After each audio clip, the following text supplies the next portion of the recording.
got an update for you. I was speaking with the deputy about Bodden, and she's gonna send an officer up to secure the scene, take pictures, etc.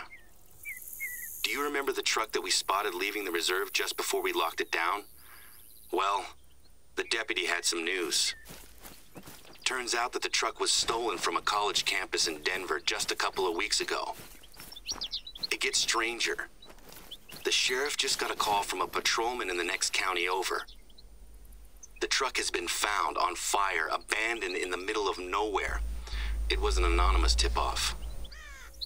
I'm not an expert, but I bet that truck was the escape vehicle for our culprits. I'll let you know if the police find anything new.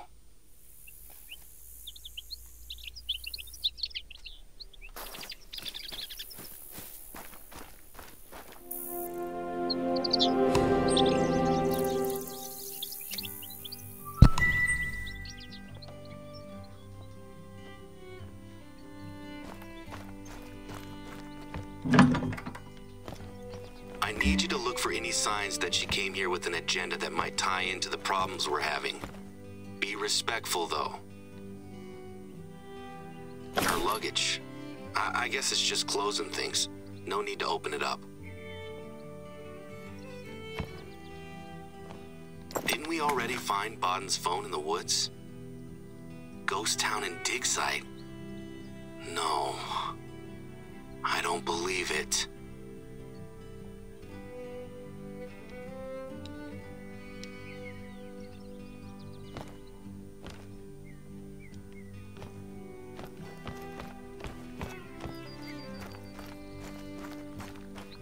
That's the gear from the dig site, isn't it? Look, there's the rock saw. Did they take the blade off for safety, maybe? There's a rifle in there, too? No hunter's leaving something like that lying around. I'll be honest with you. I'm struggling to keep myself under control. Not only has someone been terrorizing the reserve, but they plan to pin it on someone else.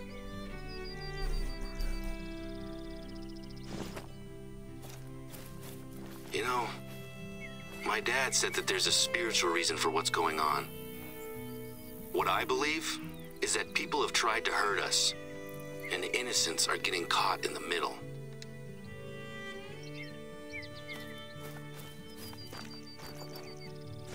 And the worst thing is that I have no idea who's behind it.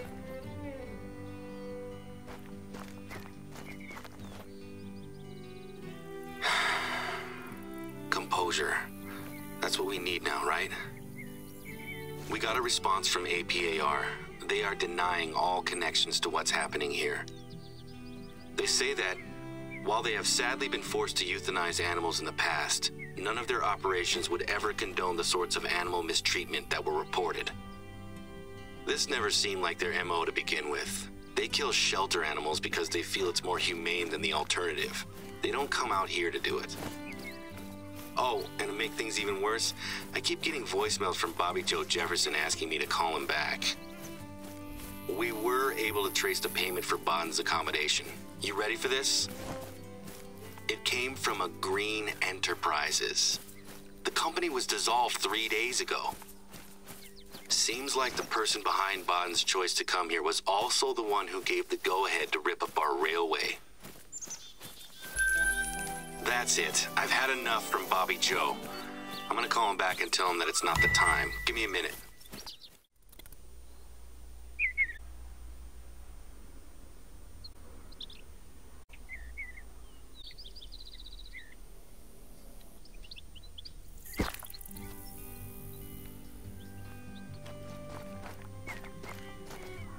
I can't believe I'm about to say this, but Bobby Joe may have solved the case.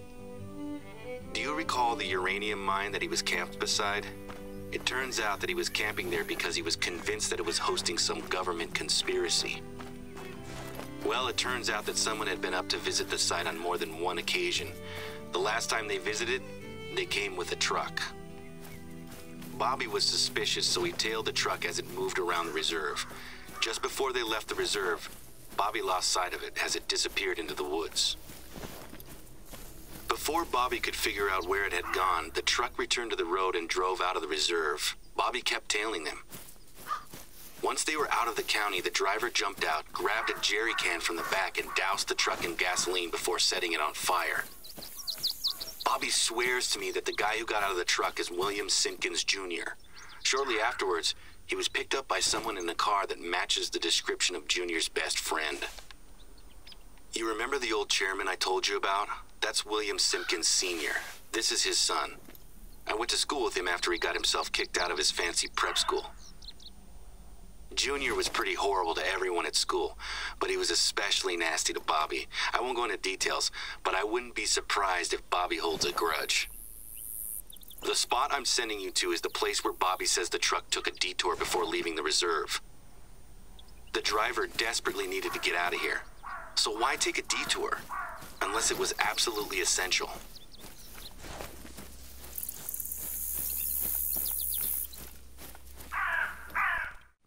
There's the break in the trees. There should be some tracks for you to follow.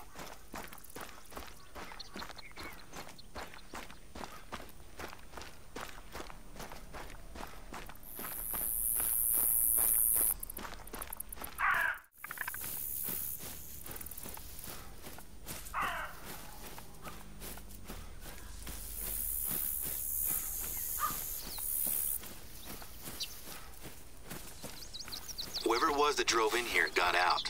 Follow the footprints. Look, there's blood on the ground. Keep following that trail.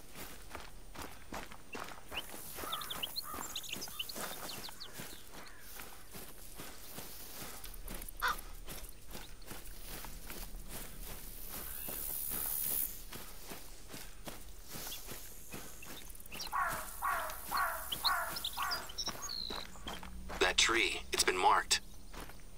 Is that a hand? A bloody handprint? That's really not a good sign. Whose blood is on his hands? Look, there's blood on the ground. Keep following that trail. This seems to be the end of the trail. There's a little patch of disturbed soil. Did they bury something?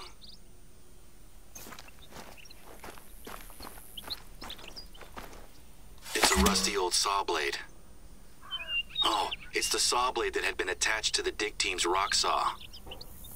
But why detach it from the saw and bury it unless it was important? Take another look at the blade. It's not just rusty, is it? It's got blood on it. I'd bet it's the vandal's blood, too. Okay, don't touch the blade. Leave it there. The deputy's on their way. They'll probably want to talk to you. I think we've just found the missing piece of the puzzle. Great work. I've got an update. Junior and his friend were just pulled over by the state police. Guess who has a nasty gash across their hand?